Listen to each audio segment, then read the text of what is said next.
अंतर मन में ज्योति जगा लो, होगा दूर अंधेरा।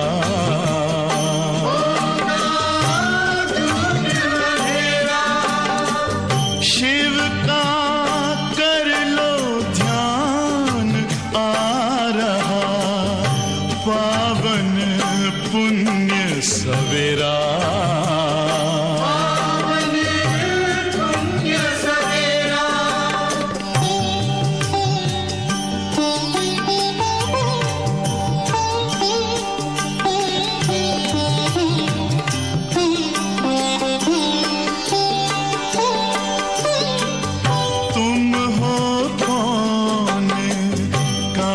से आए अपने आप को जानो,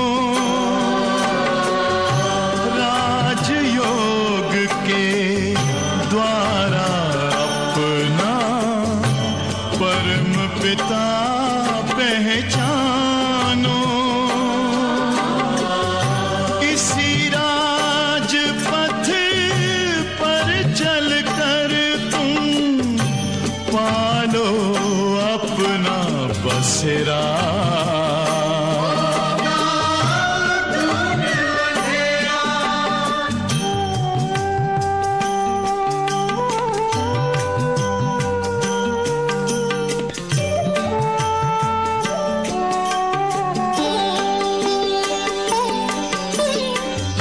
तुम हो आत्मा तन से न्यारे, परमात्मा को प्यारे। दिव्य गुणों को धारण करके योगी बनो दुलारे। ज्योति बिंदु ही तोड़ेगा ये माया मोह का घेरा।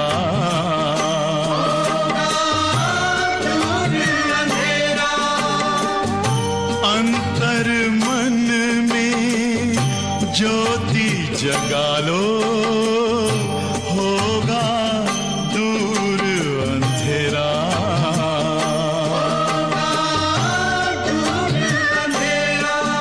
ओम शांति, ओम शांति, ओम शांति।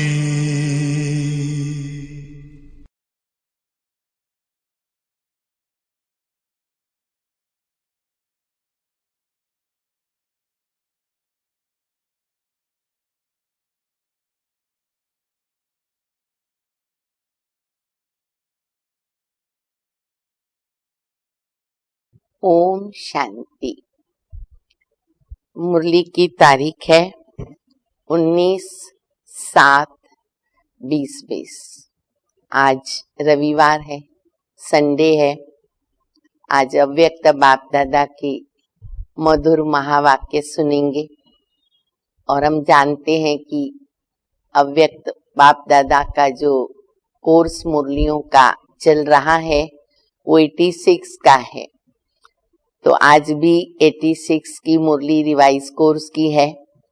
बाबा के सामने एशिया ग्रुप बैठा हुआ है और भी डबल विदेशी हैं और कुछ विशेष समर्पण समारोह का कार्यक्रम हो चुका है मधुबन में। तो बाबा ग्रुप की बहुत महिमा भी कर रहे हैं, विशेषताएं भी बता रहे हैं, क्योंकि सबसे ज्यादा सेवा और विदेश की जो पहली सेवा है, जो शुरुआत हुई, निमंत्रण मिला, वो एशिया में जो जापान है वहां से निमंत्रण मिला था बहुत वर्ष पहले। तो बाबा उनकी विशेषता भी बता रहे हैं और भी डबल विदेशियों की बहुत विशेषताएं बाबा बताते हैं। और साथ साथ हम बच्चों को मीठी मीठी शिक्षाएं भी देते हैं। तो बाप दादा के महावाक्य सुनेंगे मुरली का सार है डबल विदेशी भाई बहनों के समर्पण समारोह पर, डबल विदेशी भाई बहनों के समर्पण समारोह पर अव्यक्त बाप दादा के महावाक्य। और ये मुरली की ओरिजिनल तारीख है 25/2/86। डबल विदेशी भाई बहनों के समर्पण समारोह पर अव्यक्त बाप दादा के महावाक्य। आज बाप दादा विशेष श्रेष्ठ दिन की विशेष स्नेह भरी मुबारक दे रहे हैं। विशेष दिन है तो बाबा कहते बाबा भी स्नेह भरी मुबारक दे रहे हैं। आज कौन सा समारोह मनाया? बाहर का दृश्य तो सुंदर था ही, वतन से बाप दादा देखते रहते हैं, सबको बहुत अच्छी तरह सजाया श्रृंगार किया। तो बाबा कहते बच्चे बाहर का दृश्य तो बहुत सुंदर था ही, लेकिन सभी के उमंग उत्साह और दृढ़ संकल्प का दिल का आवाज दिलाराम बाप के पास पहुंचा। तो आज के दिन को विशेष उमंग उत्साह भरा दृढ़ संकल्प समारोह कहेंगे। बहुत अच्छा नाम बाबा ने दिया कि उत्साह उमंग से भरा हुआ दृढ़ संकल्प समारोह। जब से बाप के बने हैं तब से संबंध है और रहेगा। लेकिन ये विशेष दिन विशेष रूप से मनाया तो इसको कहेंगे कि दृढ़ संकल्प किया। बाबा के तो थे, हैं और रहेंगे, बाबा को पहचाना, बाबा के बने। लेकिन आज बाबा कहते जो बच्चों ने विशेष दिन मनाया तो इसीलिए इसको कहेंगे विशेष दृढ़ संकल्प किया। कुछ भी हो जाए, क्या संकल्प किया जो अगर हमने नहीं किया है या उसके अंदर हमारा हल्कापन ढीलापन आया है तो आज फिर से पक्का करना पड़ेगा। तो बाबा कहते हैं कुछ भी हो जाए, चाहे माया के तूफान आवे, चाहे लोगों की भिन्न भिन्न बातें आवे, चाहे प्रकृति का कोई भी हलचल का नजारा हो, चाहे लौकिक व अलौकिक संबंध में किसी भी प्रकार के सर्कमस्टेंसेस हो, मन के संकल्पों का बहुत जोर से तूफान भी हो, तो भी मेरा एक शिव बाबा दूसरा न कोई। कितना अच्छा दृढ़ संकल्प। और ये हम सभी बच्चों के लिए अति आवश्यक है, क्योंकि चारों ही प्रकार से परीक्षाएं तो आ ही रही है और आती भी रहेगी, अंत तक आएगी। लेकिन बाबा हमारा साथी है, सारथी है, विजय हमारी है। तो कौन सी परीक्षाएं, फिर से रिपीट करती हूँ, चाहे माया के तूफान आवे, चाहे लोगों की भिन्न भिन्न बातें सामने आवे, विदेशी बैठे हैं ना खास, और बातें तो हम सबके सामने आती है, चाहे प्रकृति का कोई हलचल का नजारा जो हम देखते ही रहते हैं, चाहे लौकिक या अलौकिक संबंध में किसी भी प्रकार के सर्कमस्टेंसेस हो, मन के संकल्पों का बहुत जोर से तूफान भी हो, अपने मन के संकल्पों का, तो भी एक बाप दूसरा न कोई। एक बल, एक भरोसा, ऐसा दृढ़ संकल्प किया, वह सिर्फ स्टेज पर बैठे। बाबा उनको पूछ रहे, हम खुद को पूछेंगे कि मैंने ये संकल्प दृढ़ता से किया है और मेरे सामने जो ये बातें आ रही है, अपने मन के तूफान हैं, लौकिक अलौकिक की तरफ से कोई परीक्षाएं हैं, प्रकृति की तरफ से कोई परीक्षाएं हैं, कई बातें सामने आती है, मेरा निश्चय कहाँ डगमगाता तो नहीं है, मेरी स्थिति हलचल में तो नहीं आती है, अचल अडोल मैं हूँ, एक बल एक भरोसा, निश्चय बुद्धि विजयंती। मेरी स्थिति जो है उसकी कंडीशन क्या है, हम अपनी अपनी चेकिंग करेंगे। तो बाबा उनको पूछ रहे हैं, डबल स्टेज पर बैठे थे या सिंगल स्टेज पर? एक होती है स्थूल स्टेज जहां उनको बिठाया गया, और दूसरी अंदर की हमारी स्थिति, वह स्टेज। एक थी स्थूल स्टेज और दूसरी थी दृढ़ संकल्प की स्टेज, दृढ़ता की स्टेज। तो डबल स्टेज पर बैठे थे ना, हार भी बहुत सुंदर पहने, उनको बहुत अच्छा श्रृंगार थे। मधुबन में तो जिनका भी समर्पण समारोह होता है बहुत अच्छी तरह से श्रृंगार किया जाता। अन्य स्थानों पर भी जहां जहां कार्यक्रम होते हैं बहुत सुंदर सुंदर श्रृंगार किए जाते हैं। तो बाबा कहते हैं कि तुम बच्चों ने जो हार पहने थे बहुत ही सुंदर थे। सिर्फ ये हार पहना व सफलता का भी हार पहना। अब दूसरी बात हार के संबंधित बाबा बता रहे कि वो हार तो बहुत सुंदर पहन लिया, परंतु सिर्फ वो हार पहन करके एक शरीर का श्रृंगार हुआ, या फिर सफलता का भी हार पहना कि हम सदैव विजयी रहेंगे। सफलता गले का हार है। जैसे बाबा कहते हैं ना, विजय तुम्हारा जन्म सिद्ध अधिकार है, वैसे बाबा कहते सफलता हम बच्चों के गले का हार है। हमें हार नहीं खानी है, हार पहनना है। तो वो कब पहन सकेंगे? जब हम ऐसे एक बल एक भरोसे बाबा में अटूट निश्चय, कैसी भी परीक्षा आवे मेरी स्थिति डगमग न हो और मैं पास हो जाऊं, तो वो है सफलता का हार पहनना। तो सफलता जो है वो हम बच्चों के गले का हार है। यह दृढ़ता की सफलता का आधार है।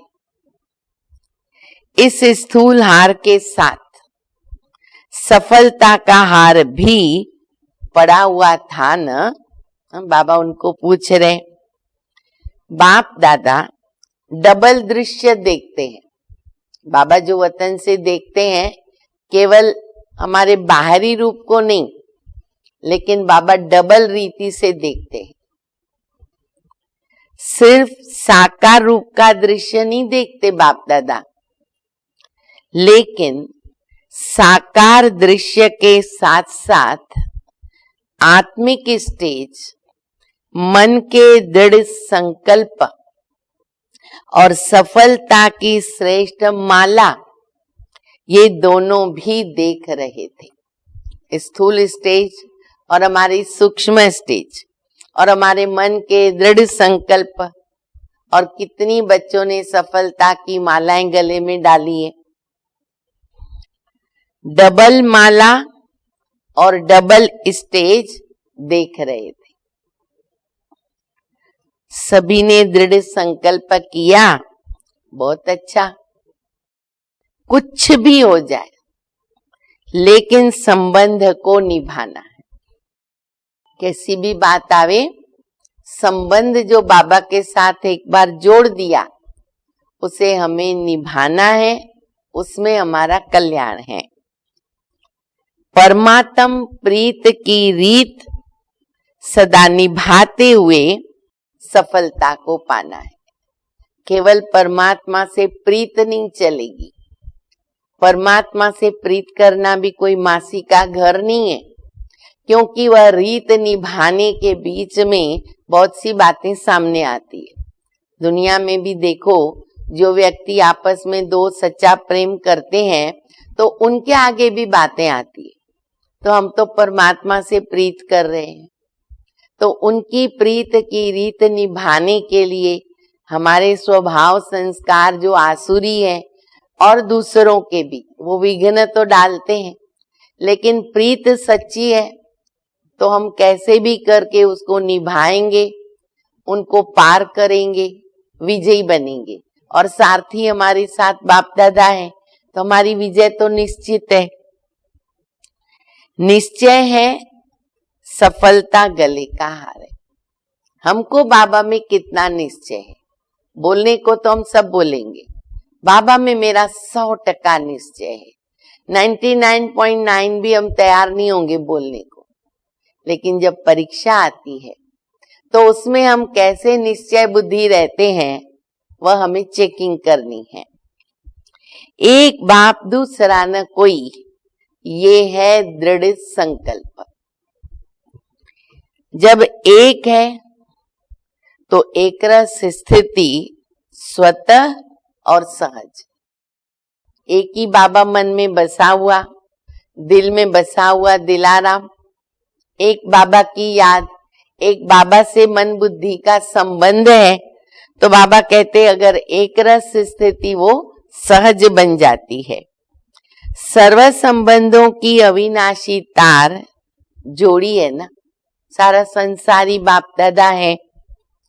अगर एक भी संबंध कम होगा तो हलचल होगी, इसलिए सर्व संबंधों की डोर बांधी और कनेक्शन जोड़ा। थोड़ा भी कहा हमारा, बाबा कहते कनेक्शन कहाँ लूज है बाबा के साथ, माता पिता सखा बंधु टीचर सतगुरु साजन जो भी संबंध है बाबा ने अपने साथ जोड़े। तो बाबा कहते कहाँ भी अगर ये संबंध कोई लूज होता है तो फिर डोर हमारी कच्ची हो जाती। तो सर्व संबंधों की डोर बाबा के साथ जुड़ी हुई हो, मजबूत हो। तो बच्चों ने डोर बांधी, कनेक्शन जोड़ा, संकल्प किया। सर्व संबंध हैं या सिर्फ मुख्य 3 संबंध हैं? फिर बाबा प्रश्न कर रहे, बाप दादा पूछते हैं। सर्व संबंध अगर हैं तो सर्व प्राप्तियां हैं। बाबा से जितने संबंध जोड़े उतनी प्राप्तियां है ही है। सर्व संबंध नहीं तो कोई ना कोई प्राप्ति की कमी रह जाती है। माता पिता का जोड़ा, टीचर का नहीं जोड़ा, कम जोड़ा, टीचर जोड़ा, सतगुरु का कम जोड़ा।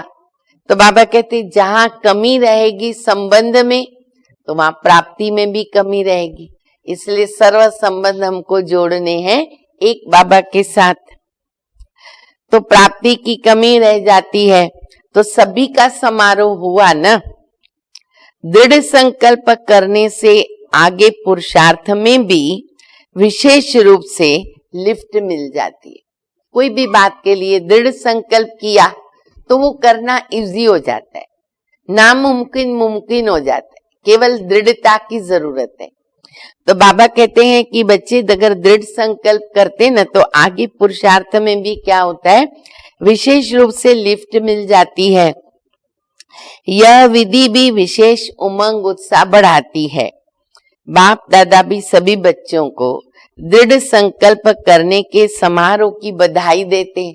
जो भी प्रसंग होते हैं संगम युग पर, कल्याण समाया हुआ है, तो बच्चे इस बहाने दृढ़ संकल्प में और परिपक्व बनते हैं और वरदान देते। बाबा समारोह की बधाई भी दे रहे बाप दादा, फिर वरदान देते हैं क्या, बहुत अच्छा, सदा अविनाशी भव अमर भव। आज एशिया का ग्रुप बैठा है। एशिया की विशेषता क्या है? जब जब बाबा जिनसे मिलते रहे बाप दादा उनकी विशेषताओं का वर्णन करते रहे। ये भी हमको नोट करना है कि कैसे हमें भी बाबा को ऐसे फॉलो करते हुए सबकी विशेषताओं को देखना है और उनका ही वर्णन करना है। वो हमने बाप दादा को वर्षों से लेकर पालना देते हुए देखा। तो बाबा कहते एशिया की विशेषता क्या है? विदेश सेवा का पहला ग्रुप जापान में गया। ये विशेषता हुई ना। साकार बाप की प्रेरणा प्रमाण विशेष विदेश सेवा का निमंत्रण और सेवा का आरंभ जापान से हुआ। ये तभी की बात है। तो तभी 5 यज्ञ से रतन मुनि दादी जी एवं टोटल 5 हमारी दादियां 1-2 दादा मिलकर के जापान में गए। जब पहला निमंत्रण मिला तो एशिया का नंबर स्थापना में आगे हुआ ना, पहला विदेश का निमंत्रण था और धर्म वाले निमंत्रण देकर बुलावे, इसका आरंभ एशिया से हुआ। अभी बाबा कहते हैं ना, ये सेवा करो कि हमको दूसरे स्टेज वाले स्वयं बुलावे, हमें अपना स्टेज तैयार करने की आवश्यकता न पड़े, मेहनत कम और सेवा ज्यादा। तो एशिया कितना लकी है। और दूसरी विशेषता, एक विशेषता बताई बाबा ने कि पहला निमंत्रण मिला। दूसरी विशेषता, एशिया भारत के सबसे समीप है। तो जो समीप होता है उनको कहते सिकिलदे।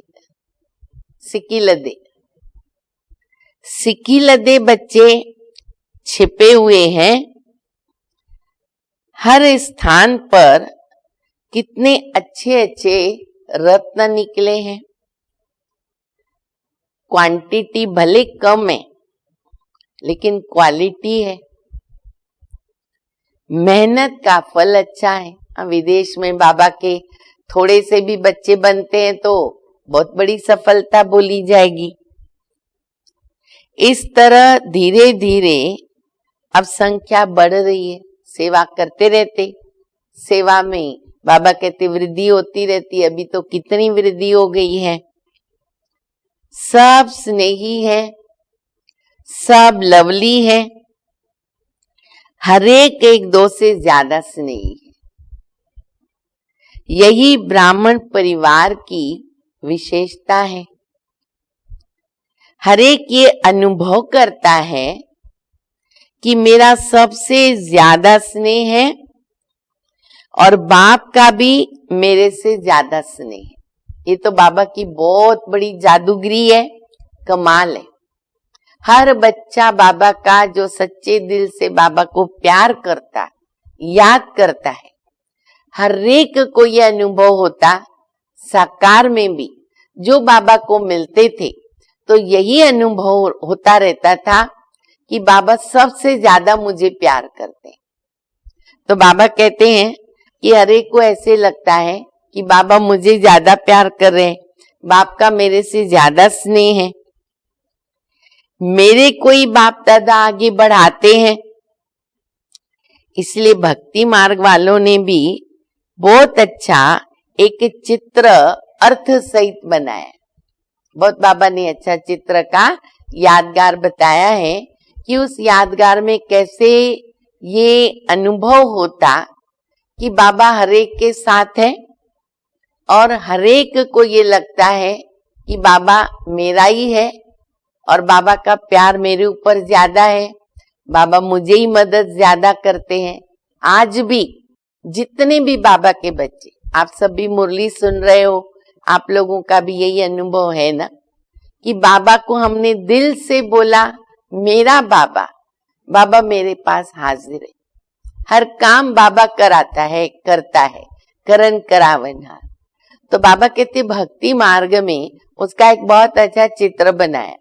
देखो आप लोग गेस करो, 1 सेकंड, 2 सेकंड, 3 सेकंड में देती हूँ, गेस करो। अगर किसके पास मन में बात आ गई तो अभी सुनने के बाद चेक करो कि भाई मैंने जो सोचा वो सही सोचा। देखो बाबा क्या बताते हैं। तो बाप दादा ने याद कराया तो एक चित्र अर्थ सहित बनाया है। कौन सा? हरेक गोपी के साथ वल्लभ है, सिर्फ एक राधे के साथ या सिर्फ 8 पटरानियों के साथ नहीं, हरेक गोपी के साथ गोपी वल्लभ।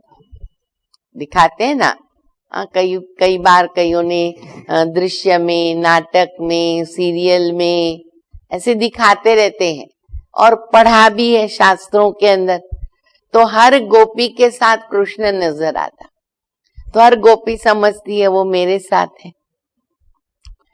फिर बाबा ने एक और मिसाल बहुत अच्छा बताया है, वो भी सुनो।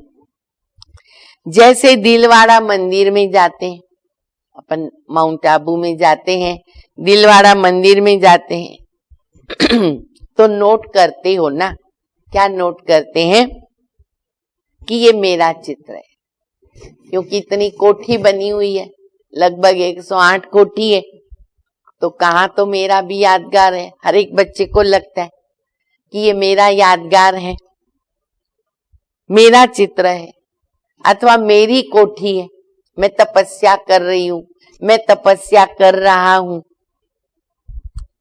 तो इस रास मंडल में भी आप सबका चित्र है ना। वो रास मंडल कृष्ण का दिखाते, गोपियां दिखाते, हर गोपी से कृष्ण दिखाते। फिर दिलवाड़ा मंदिर का भी बाबा ने कितना अच्छा बताया कि मेरी कोठी बनी हुई है। तो इसको कहते महारास। इस महारास का बहुत बड़ा गायन है, भक्ति मार्ग में इसका विशेष प्रोग्राम रहता है, महारास। बाप दादा का हर एक से एक दो से ज्यादा प्यार है। बाबा कितना अच्छा रिस्पॉन्स दे रहे। बाबा हर एक बच्चे को एक से ज्यादा दूसरा, दूसरे से ज्यादा पहला, सबको प्यार करते। तब तो ये फीलिंग आती है कि बाबा मुझे प्यार कर रहे हैं। बाप दादा हर एक बच्चे के श्रेष्ठ भाग्य को देखकर हर्षित होते हैं। माता पिता जब बच्चे का भाग्य देखते हैं तो माता पिता को खुशी होती है, तो बाबा भी अपने बच्चों का भाग्य देख हर्षित होते हैं। कोई भी है, लेकिन कोटों में कोई है। बाबा के बच्चे कैसे भी हैं, बाबा को पहचाना, बाबा को बोला बाबा, कोटों में कोई में तो है। पद्मा पदम भाग्यवान, हम बच्चे बाबा के हैं, पद्मा पदम भाग्यवान। दुनिया के हिसाब से देखो तो इतने कोटों में से कोई हो गया ना। आज भी देखो कितनी करोड़ों मनुष्य आत्माएं, और बाबा के बच्चे कितने, 5 पांडव, तो कोटों में कोई हो गया ना। जापान भी देखो कितना बड़ा है, लेकिन बाप के बच्चे कितने, सारे जापान से गिनती करो तो कोटों में कोई हुए ना। बाप दादा का हरेक की विशेषता, बाबा हरेक की विशेषता और भाग्य को देखते हैं। बाबा जो भी आत्मा को देखेंगे उनका भाग्य, उनकी महिमा, उनकी विशेषता, सब विशेष है। बाबा के सभी बच्चे विशेष हैं। एक तरफ और ज्यादा वृद्धि होनी है, क्योंकि इस पूरे साइड में डबल सेवा विशेष है। एक तो अनेक वैरायटी धर्म के भी हैं, और इस तरफ सिंध की निकली हुई आत्माएं भी बहुत है। एशिया और जापान आदि जो ग्रुप बैठा है उनको बाबा बता रहे हैं, तो उनकी भी सेवा अच्छी तरह कर सकते हो। उन्हों को समीप लाया तो उन्हों के सहयोग से और धर्मों तक पहुंच सकते हैं। सेवा करते रहेंगे, आगे बढ़ते रहेंगे। वैरायटी धर्म के लोग हैं। डबल सेवा से डबल वृद्धि हो सकती है। उन्हों में किसी न किसी रीति से उल्टे रूप में चाहे सुलटे रूप में बीज पड़ा हुआ है। जो सिंधी लोग वगैरह बाबा बता रहे हैं ना, वहां से निकले हुए, तो बीज तो पड़ा हुआ है। परिचय होने के कारण सहज संबंध में आ सकते हैं, बहुत सेवा कर सकते हो, क्योंकि सर्व आत्माओं का परिवार है। ब्राह्मण सभी धर्मों में बिखर गए हैं। ऐसा कोई धर्म नहीं जिसमें ब्राह्मण न पहुंचा, नहीं तो सेवा कैसे हो बाबा की। तो बाबा कहते बाबा के सभी ब्राह्मण आत्माएं कहाँ न कहाँ पर पहुंच गई है, जहां से बाबा निकालते हैं। अब सब धर्मों से निकल निकल कर आ रहे हैं। विदेशियों की भी तो कितनी बड़ी कमाल है। और जो ब्राह्मण परिवार के हैं उन्हों से अपनापन भी लगता है। जैसे कोई हिसाब किताब से गए और फिर से अपने परिवार में पहुंच गए। कईयों का ऐसा फीलिंग आती है कि कोई हिसाब किताब के कारण गए, लेकिन घूम फिर के आत्मा संस्कार ली जाती है, वापस पहुंच जाते बाबा के पास।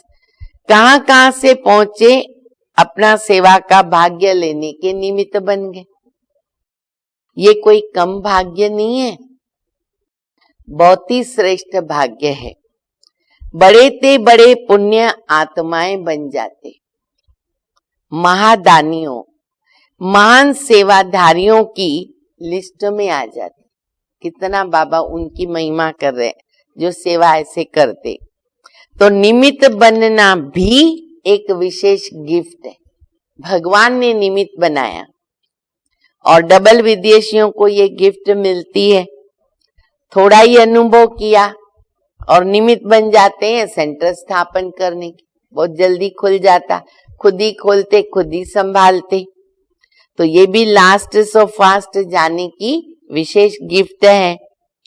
सेवा करने से मेजॉरिटी को ये स्मृति में रहता है कि जो हम निमित्त करेंगे अथवा चलेंगे, हमको देख के और करेंगे। बहुत अच्छी बात है। और ये तो याद रखने से बहुत फायदा होता है कि जो हम करेंगे हमको देख के और करेंगे। तो वैसे फॉलो करते हैं कि नौकरी भी करो, सेंटर भी खोलो, सेंटर संभालो, तो दूसरे भी प्रेरणा लेते हैं। तो डबल अटेंशन हो जाता है। डबल अटेंशन होने के कारण डबल गिफ्ट हो जाती है। समझा? डबल विदेशियों को डबल लिफ्ट है। अभी सब तरफ धरनी अच्छी हो गई है।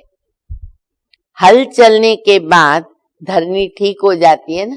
पहले हल चलाना होता, धरनी ठीक हो जाती है और फिर फल भी अच्छे और सहज ही निकलते हैं। अच्छा, एशिया के बड़े माइक का आवाज भारत में जल्दी पहुंचेगा। एशिया के बड़े माइक का आवाज भारत में जल्दी पहुंचेगा, इसलिए ऐसे माइक तैयार करो। बाबा हमेशा कहते हैं ना, विदेशी जो हैं वो भारत के कुंभकर्णों को जगाते हैं। अच्छा, फिर बाबा मिल रहे हैं बड़ी दादियों के साथ। हाँ, पहले ये सिस्टम से दादियां जो भी होती थी वो सब बाप दादा के सामने आते थे। तो बाबा कहते हैं आप लोगों की महिमा भी क्या करें। हाँ, दादियों की तो जितनी महिमा करो उतनी कम है। जैसे बाप के लिए कहते हैं, बाबा ने बहुत अच्छा बता दिया कि जैसे बाप के लिए कहते हैं सागर को स्याही बनाओ, धरनी को कागज बनाओ, पेड़ों को कलम बनाओ। बाबा की महिमा कम नहीं।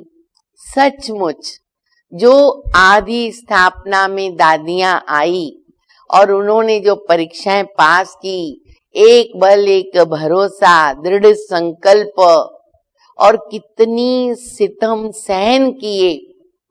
अगर हम एक एक दादी की कहानी सुनते हैं, बार बार सुनते हैं, अच्छी लगती है, बड़ी हिम्मत आ जाती है, एक नया उत्साह बनता है।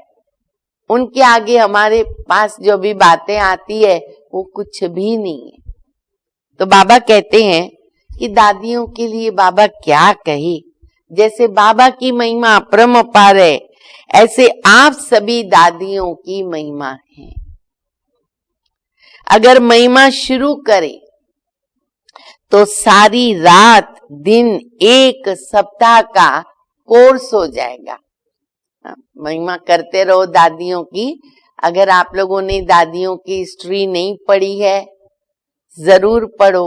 और अगर पढ़ी है तो ये समय जो अभी चल रहा है इसमें दोबारा पढ़ते रहो, बहुत अच्छा लगता है।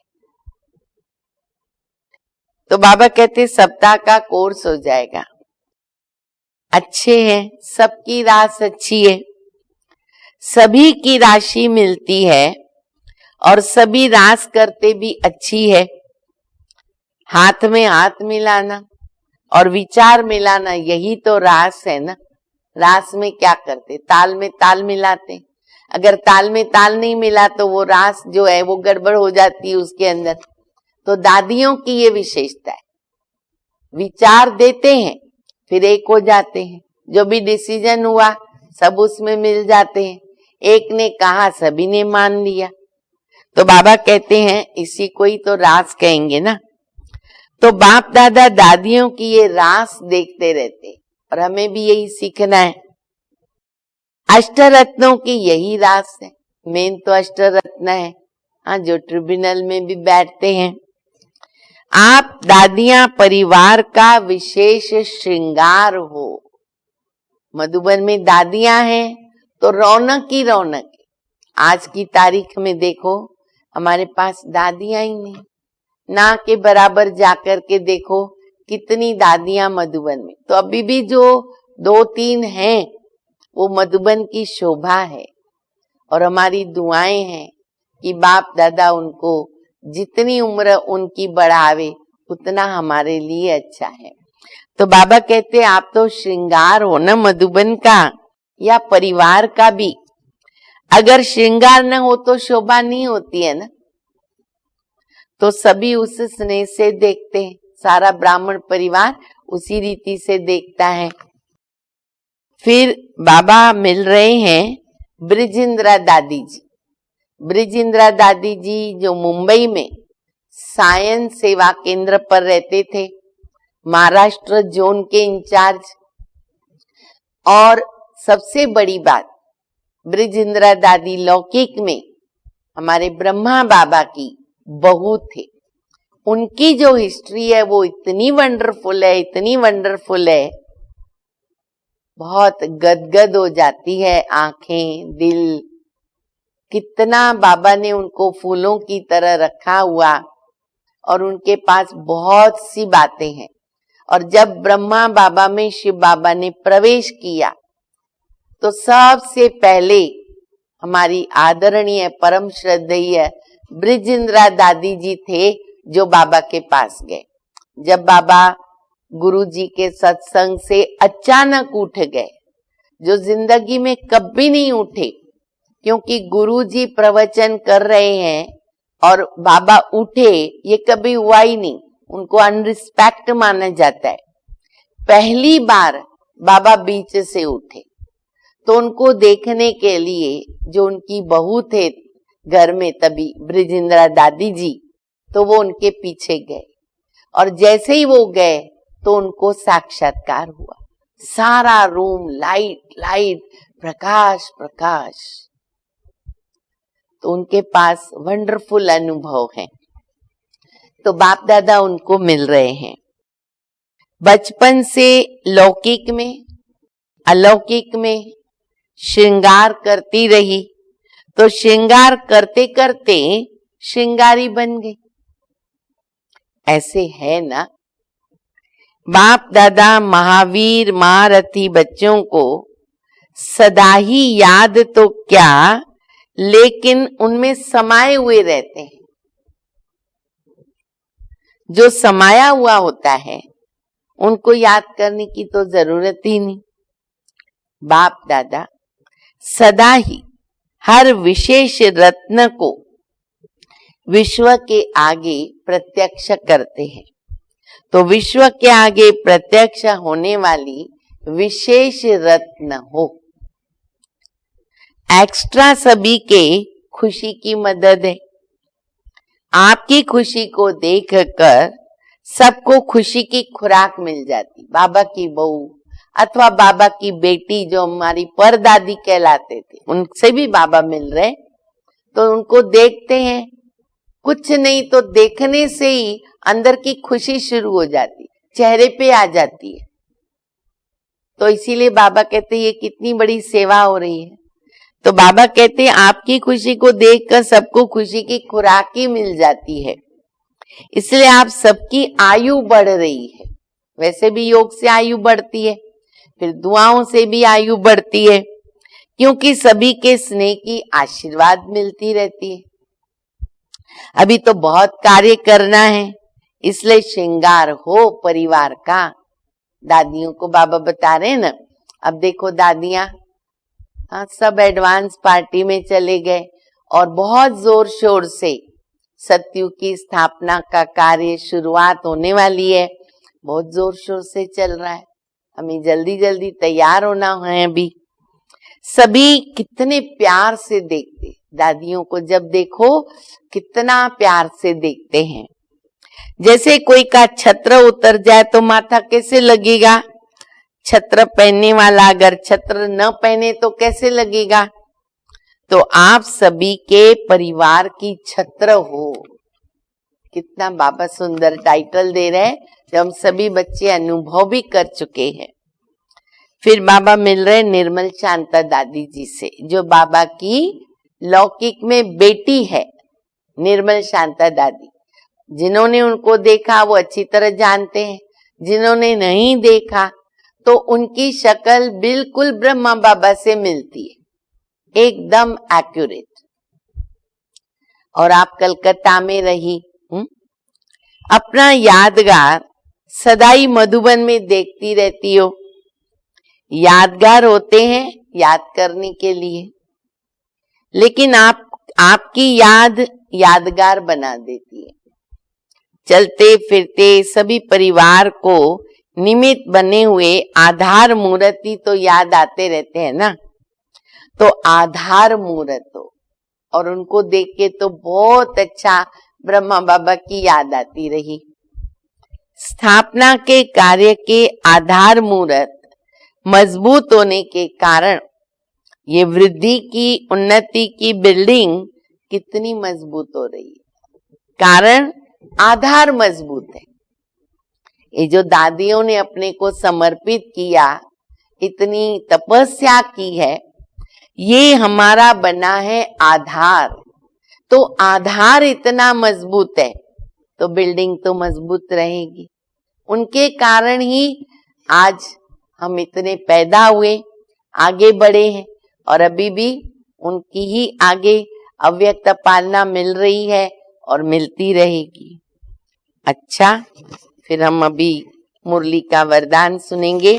बाकी कुछ पार्टियों के साथ बाप दादा ने मुलाकात की हुई है। तो आज के मुरली का वरदान है, हर सेकंड हर संकल्प के महत्व को जान। हर सेकंड हर संकल्प के महत्व को जान, पुण्य की पूंजी जमा करने वाले पद्मा पदम पति भव। आप पुण्य आत्माओं के संकल्प में इतनी विशेष शक्ति है, जिस शक्ति द्वारा असंभव को संभव कर सकते। जैसे आजकल यंत्रों द्वारा रेगिस्तान को भी हरा भरा कर देते हैं, पहाड़ियों पे फूल उगा देते हैं, ऐसे आप अपने श्रेष्ठ संकल्पों द्वारा ना उम्मीदवार को उम्मीदवार बना सकते हो।